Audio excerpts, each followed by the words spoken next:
What's up, YouTube? It's Aerith here, your favorite Preservation Evoker, and I'm here today to bring you my Season 3 Preservation Evoker Mythic Plus guide. So as you know, Season 3 is just around the corner, and with it, we're going to be seeing a flurry of changes, not only to Preservation itself, but to the M Plus meta. Everything's getting shaken up, and I'm really excited to talk about kind of where we're going to land.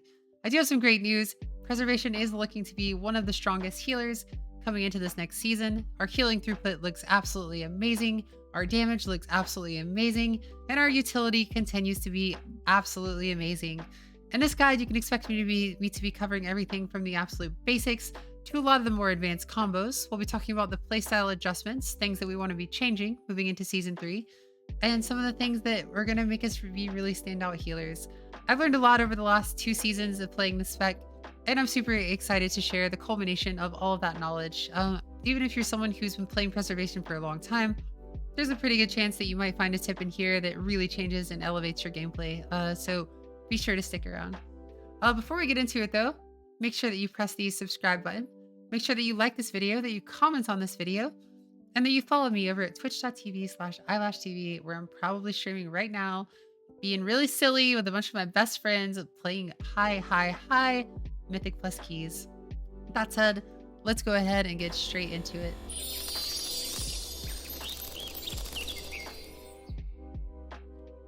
So why should you play Preservation Evoker?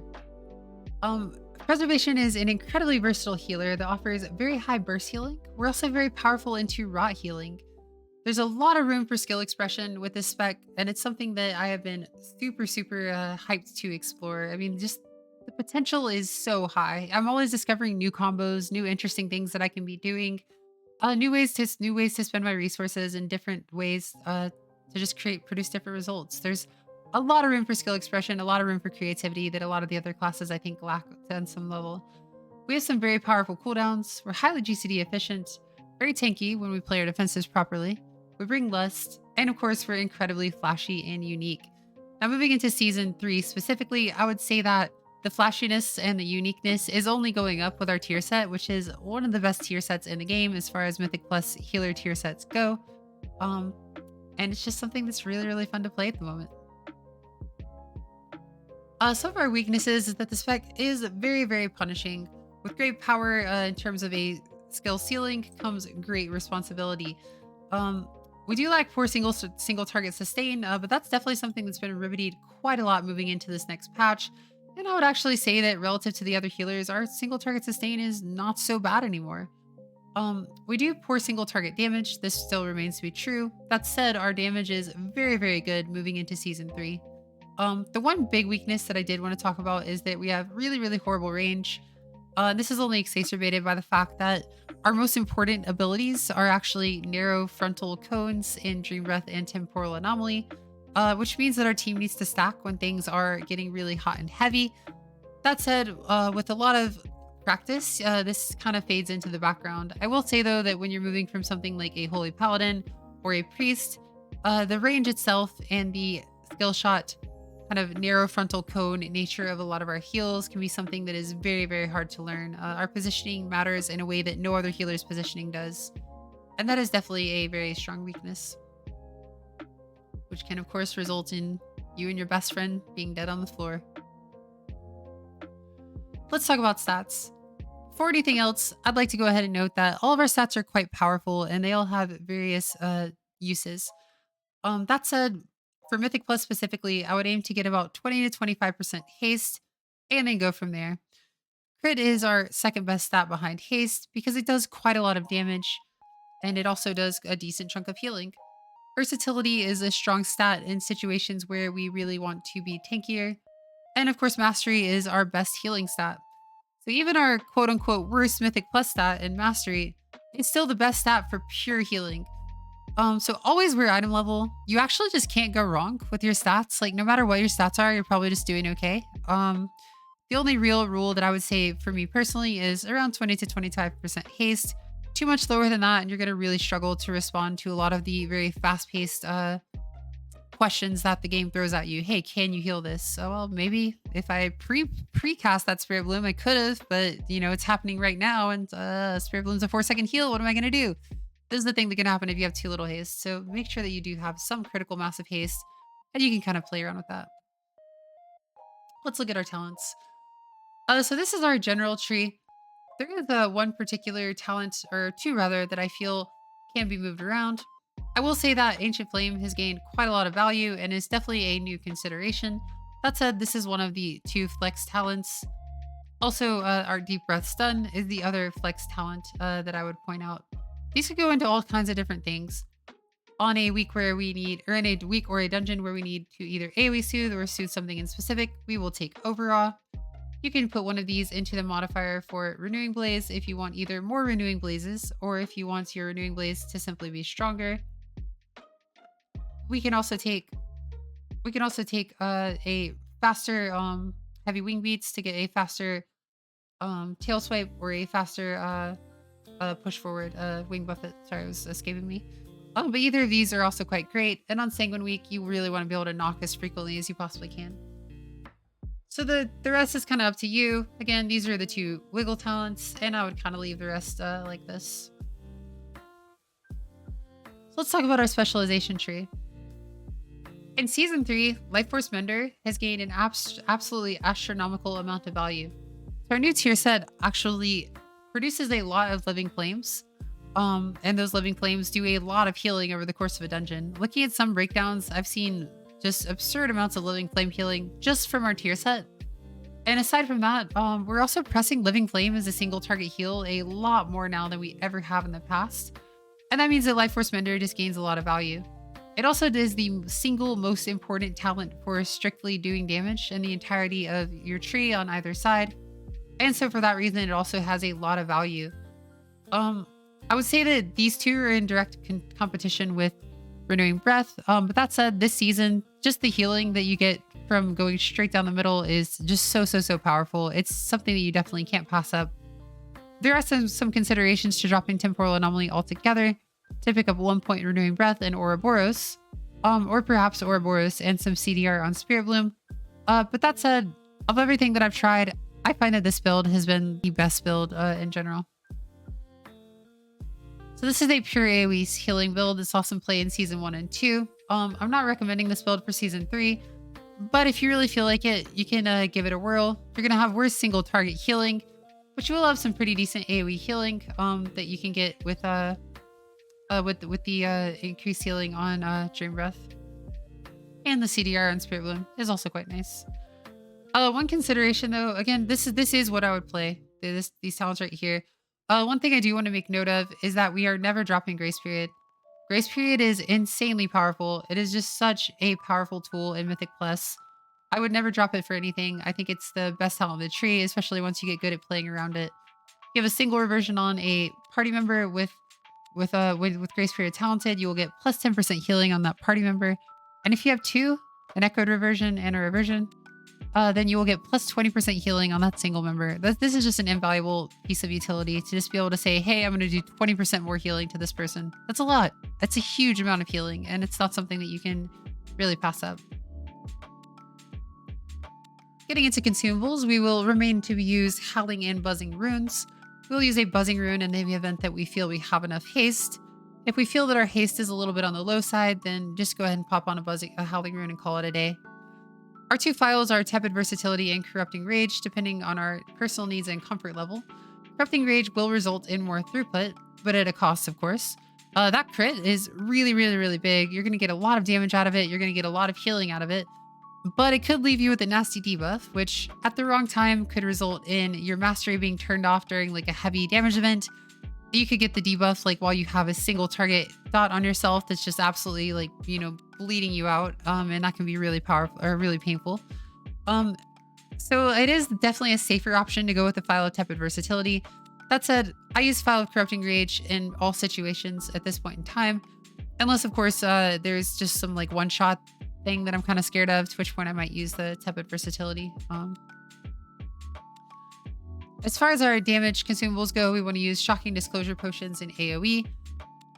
And we want to use Elemental Power Potions in single target. That said, I find that sitting on a Shocking Disclosure Potion until I'm back in an AoE situation, just using it then instead of using a potion on a single target encounter. Depending on when it comes up in the encounter, it's often better to just wait for the shock and disclosure. If you do have a potion on pull on a boss and it's a boss that you're not really afraid of like having to heal anything, you could just go ahead and slam an elemental power and just sit back and blast damage. Also, never be afraid to use an elemental power potion in a situation that requires a lot of healing throughput. This is something that I see currently being underutilized, and that I think is something you can really elevate your gameplay with. Let's talk about our tier set. Our tier set bonus says, empower spells cast up to 3 living flames that enemies or allies struck at 40% effectiveness. This is a very, very powerful 2 set, and probably the most powerful Mythic Plus 2 set that any healer has, period. It's also incredibly flashy looking and one of the coolest things that I've ever played with. So basically what this means is every time we Dream Breath or Spirit Bloom, 3 people that are hit by either of those spells are going to also get hit by a Living Flame, which now actually does real healing thanks to the buffs to Living Flame.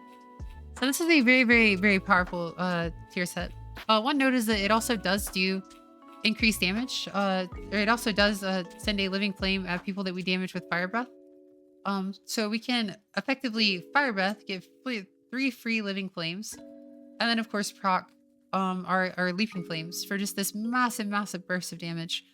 There are some pulls like where I'm like sending Deep Breath and like a Shock and Disclosure potion and my Fire Breath, and I'm just sitting there maintaining like over 200k damage right now on PTR. It feels really, really, really good. Definitely, we're definitely in a great place damage wise. And this 2 set is a lot of the reason for it. Now our 4 set is another very, very interesting one. Initially, I was not that intrigued by the 4 set, and I felt that it played very clunkily. But I've kind of come around full circle on that. Our 4 set bonus says that Living Flame has a chance to apply Echo at 70% effectiveness on allies healed, or a nearby ally who doesn't already have an Echo. So what this effectively means is that we are getting lots and lots of free Echoes, which we can use to either Echo Ramp.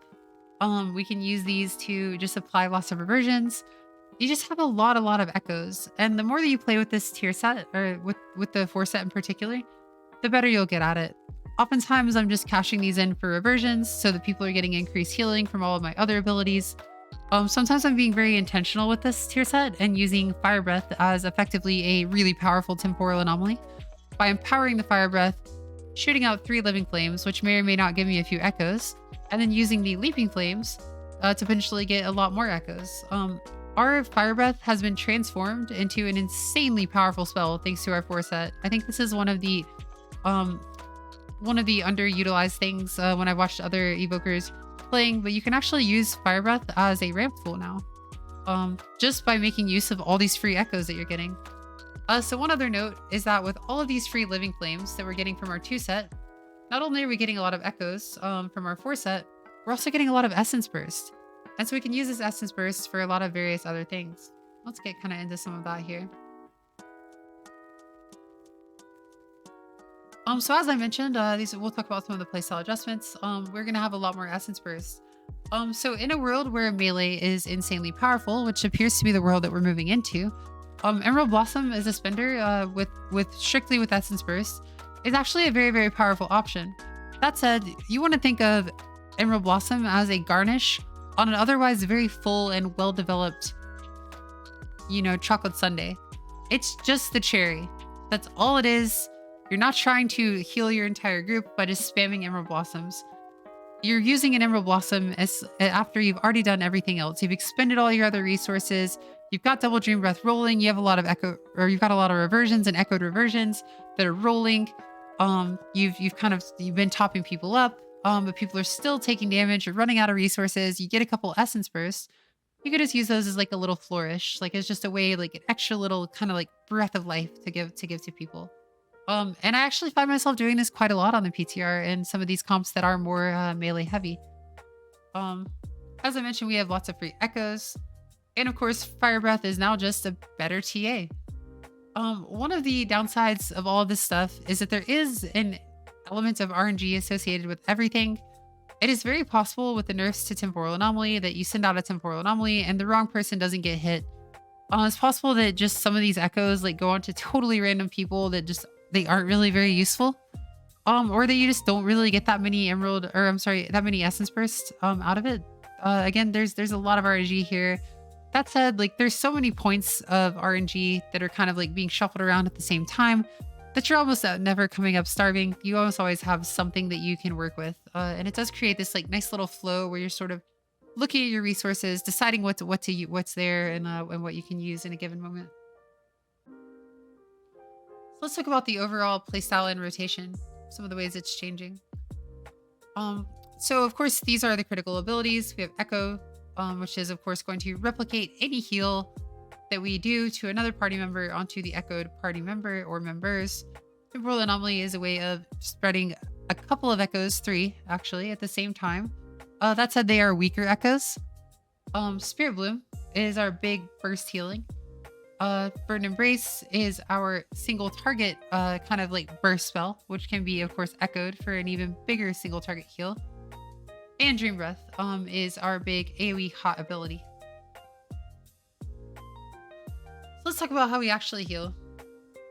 So there's 2 types of healing that I consider when I'm trying to learn any new healer, and I will kind of outline that for you here. The first is our maintenance, is your standard maintenance. So I see a lot of even good evokers kind of getting a couple things wrong or doing things in a way that is, to me, a little bit suboptimal. In terms of our maintenance, though, we want to be doing one thing before anything else. So this is our bread and butter, our vegan bread and butter, if you will, and that's maintaining double dream breath. So we want to double dream breath as frequently as possible using our double dream breath combo. So what is that, you might ask? So the double dream breath combo is effectively going to be to burden embrace for Call of Ysera, spread echoes in whatever way you wish to, get the full party echoed, or at least everyone you want double dream breath on echoed, and then press dream breath on the full party. So this is the first thing that we always want to do going into any damage event or any trash pack. Always make sure that double dream breath is rolling on everyone as frequently as you possibly can when damage is expected. So the first line of defense after double dream breath is going to be echo reversion. Our single target filler remains to be pressing echo on someone who's just taken a big clap of damage and then immediately pressing reversion. Why, you might ask? Well, this is going to give a 20% increased healing buff to them thanks to golden hour. Thanks to grace period, which is going to make the double dream breath that we've already applied heal for 20% more. Also, it's going to give them 2 more hots. And most importantly, when someone takes a big clap of damage, and then you press reversion on that person, they get healed for 15% of the damage that they've just taken. Now, when you press echo and then reversion on that person, they get healed for 15% of the damage they've just taken twice. So between the 2 golden hour procs, golden hour is of course what does that. Between those 2 golden hour procs from the reversions, the 20% increased healing on the echoed reversion and the reversion and the double dream breath, I mean, you just have a really healthy person at that point. So this is like kind of your first line of defense, is double dream breath and then echo reversion, echo reversion, echo reversion. And you're just doing this over and over and over. That said, sometimes there are party members who are at risk of instantly dying. And oftentimes what we will need to do is Verdant Embrace that party member. This is a really powerful single target spot heal that just got even more powerful moving into next patch. And of course you can echo this spell as well to get 2 iterations of the Verdant Embrace and give yourself effectively, you know, like 3/4 of a lay on hands, let's say. It's quite a lot of healing when you echo a Verdant Embrace. After all of these other options have been expended, we want to be casting Living Flames as our filler. Preferably on people who have 2 iterations of reversion on them so that Living Flame heals for just that much more. Another note on particularly spot healing is that we can actually Verdant Embrace to get our buff Call of Ysera, which we'll talk about here shortly, and then Living Flame to get an even more powerful spot heal. Let's talk about our burst healing. So our burst healing can be either simple or complex depending on the situation and kind of what exactly is happening. But in its most simple form, we're going to be pressing a couple of different buttons. So we have Spirit Bloom. It's our very simple burst heal spell. Everyone's taken a huge clap of damage. You can respond with a Spirit Bloom and just send those health bars right back where they belong. Dream Breath can also be used as a burst heal if we want by simply empowering it further. Of course, the longer you empower the Dream Breath, the more of the healing becomes front-loaded and the less back-loaded. We also have Rewind, which is potentially the strongest burst heal in the entire game. Rewind just says that you are going to undo 60% of the damage that has just been dealt to your team. So if everyone gets dropped to, say, 5% health by an ability, you press rewind, it's just going to heal everybody for, 60% of their health bars or thereabouts, something to that effect. I will say rewind did just get nerfed, but it is still very, very, very powerful. And it's something that is just going to be invaluable as you're playing this spec. One note is that regardless of the type of healing that you're doing, always make sure that you're playing around your mastery. You want to make sure that you are higher health than your team before you press a Spirit Bloom, before you press a Rewind, before you press any big ability. Because if you don't, then there's just going to be that much weaker. Mastery for Evoker is insanely powerful, so you should always make sure that you're the healthiest person on your team. That can look like good scales usage, good renewing blaze usage, sometimes time dialing yourself going into a damage event. Just whatever it takes, make sure your health bar is above the height of their health bar, and you'll get all of that juicy extra healing for free. So you might have heard about evoker combos, and I'd like to talk a little bit about those. We have quite a few, and so let's just go ahead and get quite straight into them. So all of our healing ramps and all of our combos require varying levels of setup, but there's some general trends that you'll pretty much always be sticking with. And the first of which is to pre-apply reversions. So this can happen in a lot of ways. If a damage event is coming up in like, say, 15 seconds or so, you can start spreading some echoes and then getting reversions out manually. And you definitely want to Temporal Anomaly 15 seconds before that damage event happens. The reason why we want to TA 15 seconds before the damage event happens is so that it's, say, like 7 seconds out, 6 seconds out, 8 seconds out, thereabouts. We can go and cash in on those Temporal Anomaly echoes to get a bunch of reversion spread so that we have grace period rolling and we have increased healing on everyone. We can then press a few echo reversions to make sure everyone's got reversions or even 2 iterations of reversion, if at all possible. We then want to look to ramp some echoes, there are a lot of ways to do this, but basically just spread echoes on our party. And then we want to cash in on those echoes. So typically what we're going to want to do is spread all of those reversions, spread all of those echoes, get a double drain breath rolling, and then go into a burst heal.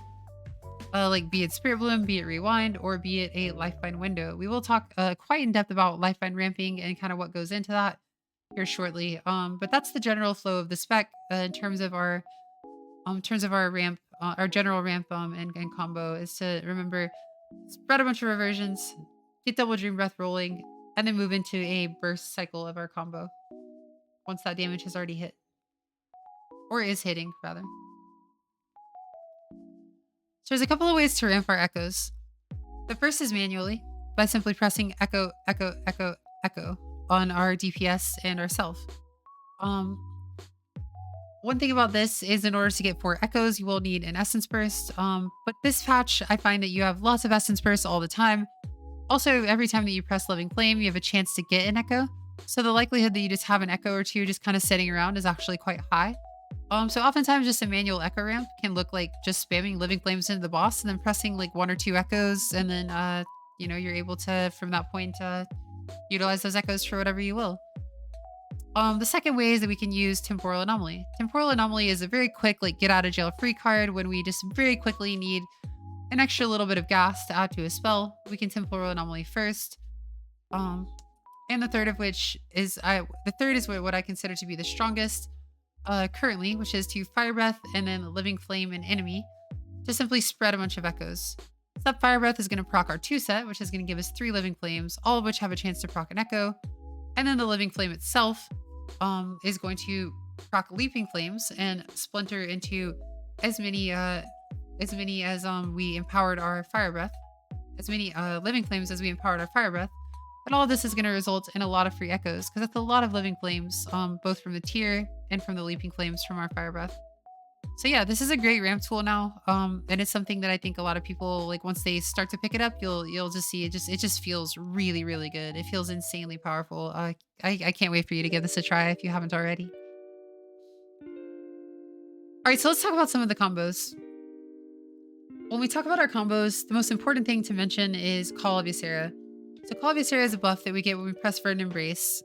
and it increases the healing of our next dream breath by 40% or our next living flame by 100%. So what this means is that we always want to Verdant Embrace before dream breath in order to activate Call of Ysera. 40% is quite a lot of healing on our dream breath, and dream breath is our most powerful heal that we have in our toolkit.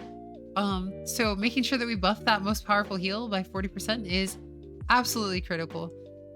So we want to make sure that we are Verdant Embracing almost always before a Temporal Anomaly, Verdant Embracing before we ramp those echoes and not after we ramp the echoes.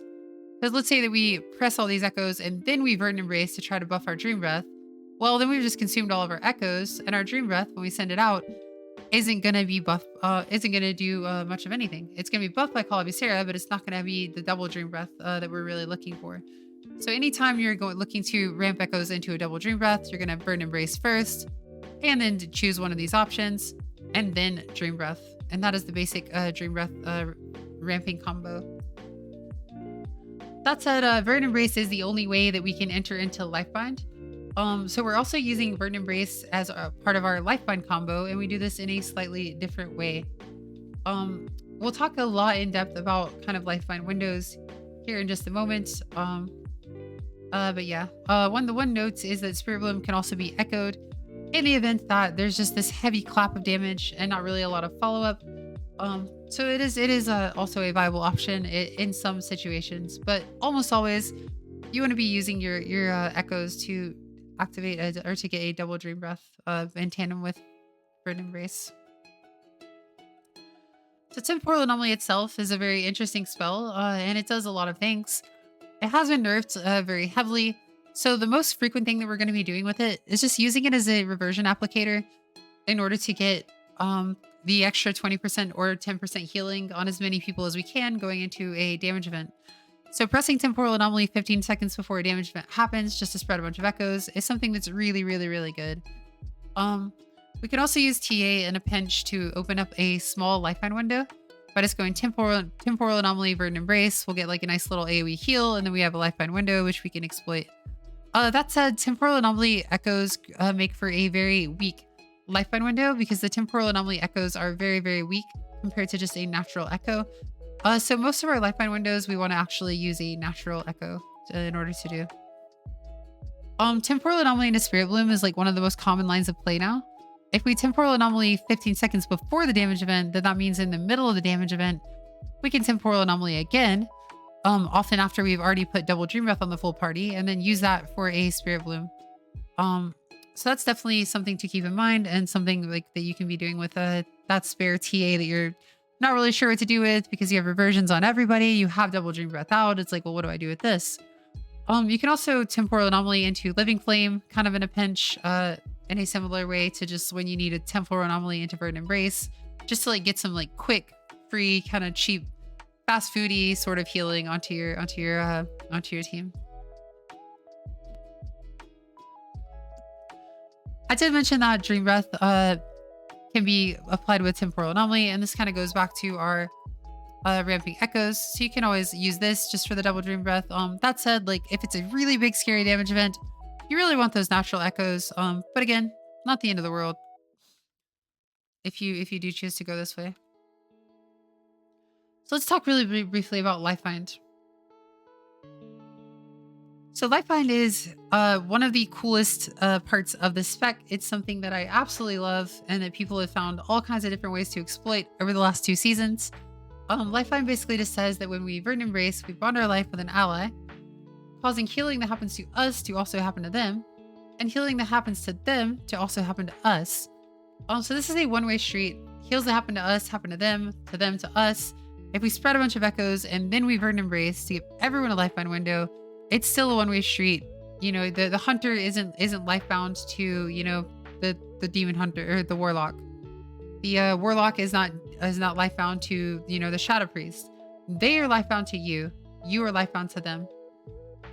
And so what we're basically going to do with Lifebind is we're going to do exactly that. Spread echoes, Verdant Embrace to bond our life to our teammates.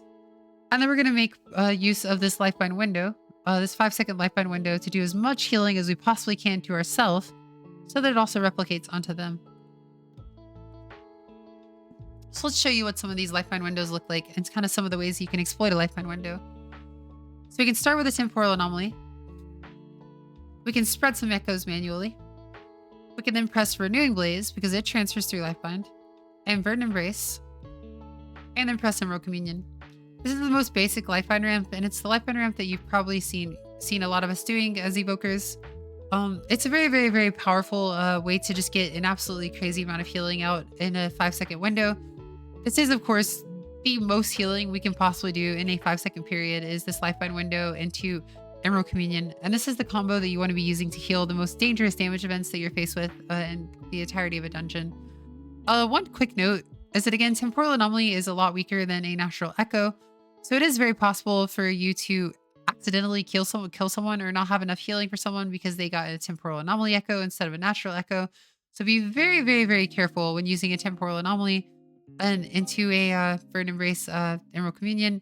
Make sure that you know your exact limits and whether or not like someone is going to be safe, and that'll just kind of come with time and a lot of experience. We can also put a healing potion inside of our Lifebind window for a nice quick burst of healing. This is something that I often do without even using the echoes themselves. Sometimes it's just one person is hurting really bad. I will Verdant Embrace them to establish a Lifebind window on that one player, and then pop a health potion just so I can health potion, not for me, but for them. Another note is that we want Renewing Blaze to start rolling as soon as the damage starts coming in. So if there's already damage that's happening as you're pressing Temporal Anomaly, you want to move this back here and press it with the TA. It's a very long ability, so it will last throughout the duration of that Lifebind window. We can also put a Lock Rock inside of our Lifebind window. And of course, we can put a Living Flame inside the Lifebind window. Living Flames are really great for this if you just need a quick burst of healing. You've already, got Dream Breath rolling on everyone. You've already got lots of Echo Reversions out. People are still taking damage. You don't have Spirit Bloom. You don't have a major cooldown. You can just spread some echoes and then Verdant Embrace, and then use the Call of Ysera buff on a boosted Living Flame to send that into yourself inside of a Lifebind window for a really big AoE heal on everybody, especially if it crits. I mean, this can be like a really, really juicy combo. This is another one that you can just do as a really quick dump a TA, quickly Verdant Embrace someone, and then Living Flame.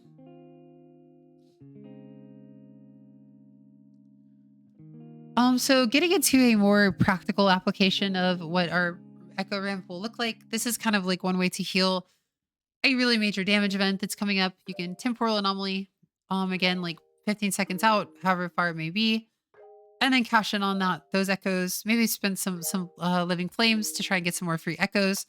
Cash in on all that with a reversion, so the full party has reversion on them.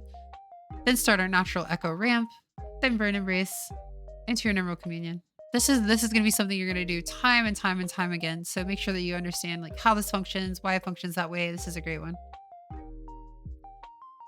So to get add a little bit more nuance, this is more often what it's going to look like in the heat of the moment. You might echo someone because you have an Essence Burst, Temporal Anomaly, maybe cast some more Living Flames, Reversion, and now the damage event is about to happen, so we can Fire Breath, and then Living Flames to get a bunch of free echoes, and then use those echoes, maybe fill in the gaps on maybe the tank got missed, maybe you got missed from all these echoes here. Fill in the gaps, Verdant Embrace, and Emerald Communion. This is another really powerful ramp and combo that I expect you will be using quite frequently. Let's talk about Stasis. So Stasis is one of the most misunderstood and intimidating specs in the game, I would say. I think a lot of people are very turned off by this spec because they see Stasis, they read it, and they think, okay, this spec is too big brain for me. I'm just going to keep things very simple for you and try and make this as painless and easy as possible. The truth of the matter is that Stasis does offer a lot of flexibility, and there's a lot of room for skill expression in terms of what you do with your Stasis. With that said, in 90% of use cases, I always use the same exact Stasis combo, and it's a Stasis combo that I would recommend that you always use while learning the spec. And it will get you there pretty much always. And that is, of course, going to be this combo here. So basically, into rot damage or into burst damage, and then into a dot, which seems to be the most common damage profile these days. Like most profiles in dungeons, like this big burst of damage and then like a bunch of damage that follows up after.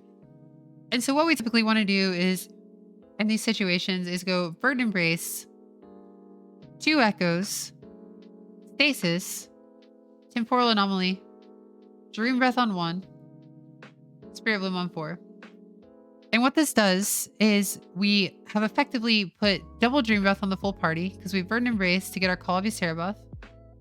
We then cast 2 Echoes, and then those 2 Echoes plus the Temporal Anomaly results in the Dream Breath being spread on the entire party. So you'll have not only 1 Dream Breath iteration, but 2 iterations of Dream Breath on literally everyone. The last spell, of course, will be a Spirit Bloom, just because it's the most powerful spell that we can put inside of our Stasis besides our Dream Breath. And so it's almost always going to be the Flourish at the end of this. This combo is our bread and butter, and it's what we will be using virtually always. So once again, that's Burden Embrace, 2 Echoes, Stasis, TA, Dream Breath on 1, Spirit Bloom on 4. So once we've done this combo, we will have in our Stasis effectively a way to get double Dream Breath again once more, once that Dream Breath runs out, and another Spirit Bloom. So what this does is we have this damage event, we heal it with our Stasis by storing this in our Stasis. And then when the second damage event is about to come up, we Verdant Embrace again to get Call of Ysera. We cast 2 Echoes, and then we release our Stasis. Doing this basically allows us to have double Dream Breath up on the party a significant amount more. We can have Dream Breath on the party something like, I don't know, like 50% of the time without Stasis. But when we're utilizing Stasis in this combo, we could have double Dream Breath up on the party a significant amount more. I think like 66% or something to that tune. And it's very, very, very good when you have double Dream Breath uptime that is this high. It's just, you're going to feel like your team is just padded out so much. It's really, really nice. It's one of the things that makes Evoker really, really broken, is being able to execute this Stasis combo in particular. Another thing that we can also do, if there's just a big burst of damage that we want to heal, is Burden Embrace, Stasis, Temporal Anomaly, Spirit Bloom on 4. And this will just double up on the Spirit Bloom and give you even more healing in this way. We can also put a Dream Breath on 1 there at the end. But just if there's all that's really needed is like just this big clap of healing, and then in 15 seconds there's gonna be another big clap of healing. There's no follow-up, nothing like that. Then just getting like the double Spirit Bloom can be quite potent in those situations. The other thing that we can do with our Stasis is we can use it as a mass dispel, and it can also be a mass bleed dispel, as was famously used in Season 1 for quite a lot of mechanics. The way that we do this is we press Stasis, we dry dispel the first person we want to be dispelled, dry dispel the second person we want to be dispelled, and dry dispel the third person we want to be dispelled. So we want to do this before the dispels happen. This is very important, because if we dispel someone who does not have a debuff, it resets the cooldown of our dispel. So this allows us to Stasis, store 3 dispels inside of our Stasis, and then once that AoE magic ability, AoE bleed, AoE curse, whatever it is, comes out, you release the Stasis, and it dispels all of them all at the same time. Well, at least the 3 party members that you dispelled, and then you'll of course have your natural dispel as well. So again, just keep it simple if you're new. That's a lot of information. It can be a little bit overwhelming. This is all you really need to know, is everything on this page. You want to Burn Embrace, Echo twice, press Stasis, Temporal Anomaly, Dream Breath on 1, Spirit Bloom. Practice doing this on Ouroboros and Ouroboros. Practice doing this in Valdrakken, and you'll have it down in no time. One other note is you basically want to send Stasis early and often. If you're ever prepping a double Dream Breath, and you have Stasis available, 9 times out of 10, you should just be pressing Stasis and setting up a double Dream Breath combo inside of that Stasis. So you almost always just press it, send it. Don't think about like where it's going necessarily until like you start having problems, and then start thinking more critically. Just sending it is going to get you like 90% of the way there, 99% of the way there. It's great. So let's talk about holding our cooldowns for sending. Kind of going with the same theme of what we just spoke about. I wanted to mention that Prevoker is a cooldown oriented spec. We have some long and short cooldowns. I think the biggest skill gap of the spec is understanding when you can and can't send these. Sometimes you'll send a Spirit Bloom into a damage event, and then 30 seconds later you realize, oh my god, I really should. Or I'm sorry, like 15 seconds later you realize, oh my god, like I really need a Spirit Bloom right now. Like I could have just healed that with like Echo Reversions and Living Flames and like these sorts of things, and now like I'm kind of coming up dry. So being aware of like when you can hold your Spirit Bloom in particular, when you can hold your all of your bigger cooldowns in particular is very critical to progressing. That said, I would say to press your abilities like as frequently as you can. Just press the button, and if it becomes a problem, like you'll know better for next time. If you're ever in doubt and you're gonna get great value out of a cooldown, then just push it. And if it really bricks you and it breaks the key, it can be a hard thing to learn, but you will gain that knowledge. One other thing is don't be shy to rewind. Again, it's a long cooldown, but like you've almost always got something that you can press. So if your tank dips to 10% health and you don't really have any resources to top them quickly, pressing rewind just to save their tank or just to save the tank is a very, very viable use. In a 40-minute dungeon, you can get cast rewind like a whole bunch of times, 10 times, like however many times. So make sure that you're pressing it as frequently as you can. Speaking of tank healing, I did want to address the rumor that we are really bad at healing tanks.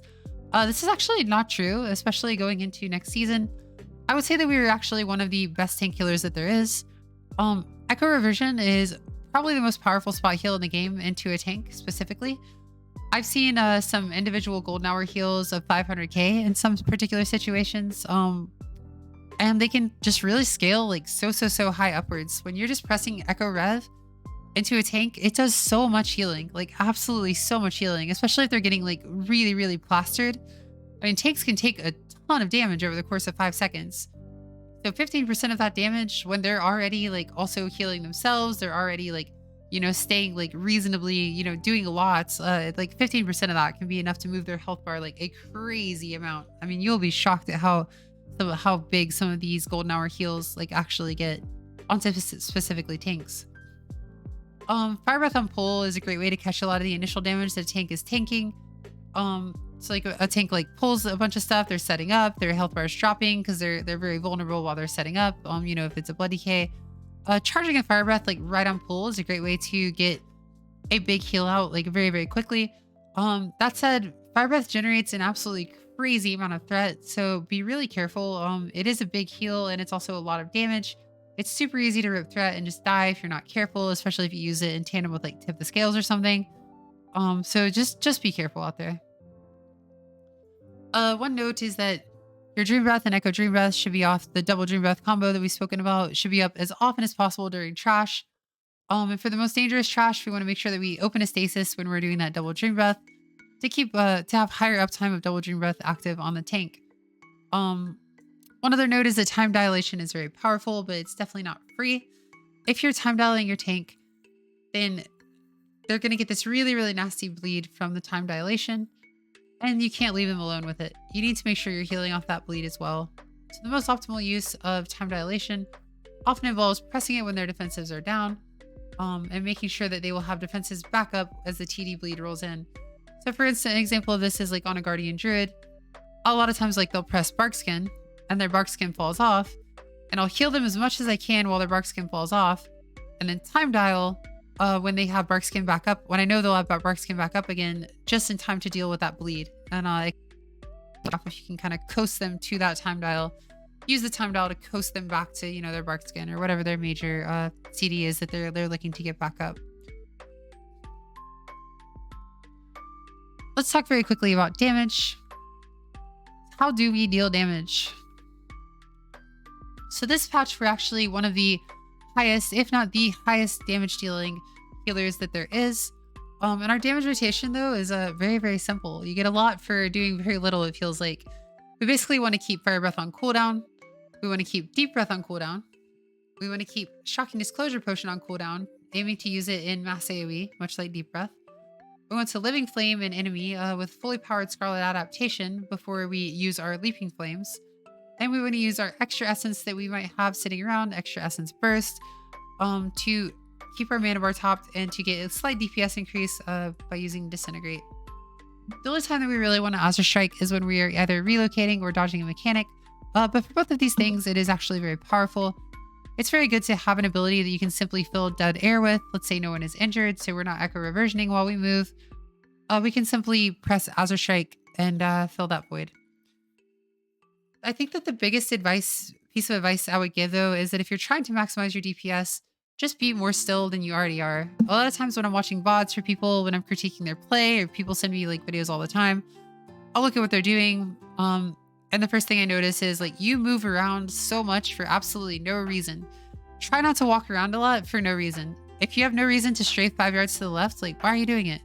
The only reasons that you should be moving is to get a better lineup of your Temporal Anomaly and Dream Breath, or to put yourself, in closer proximity to the people that you're healing, to put yourself in a safe place before you burn and embrace. These kinds of things. Never move for no reason, and you'll get a lot more Living Flame cast throughout the course of a dungeon. And that's all we got.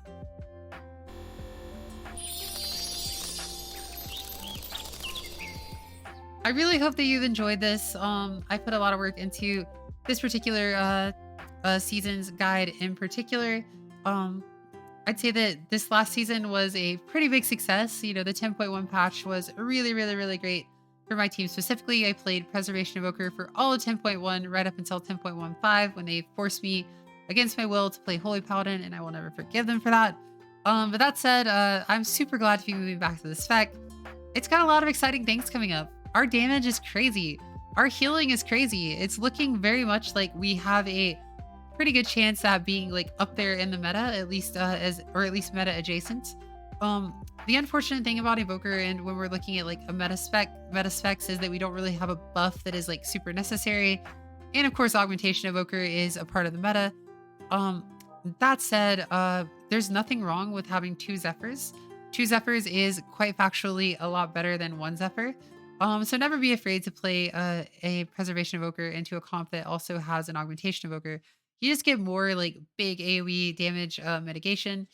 And that's can only ever be a good thing potentially. Um, but yeah, if you enjoyed this video, make sure that you comment down below. Let me know what you thought.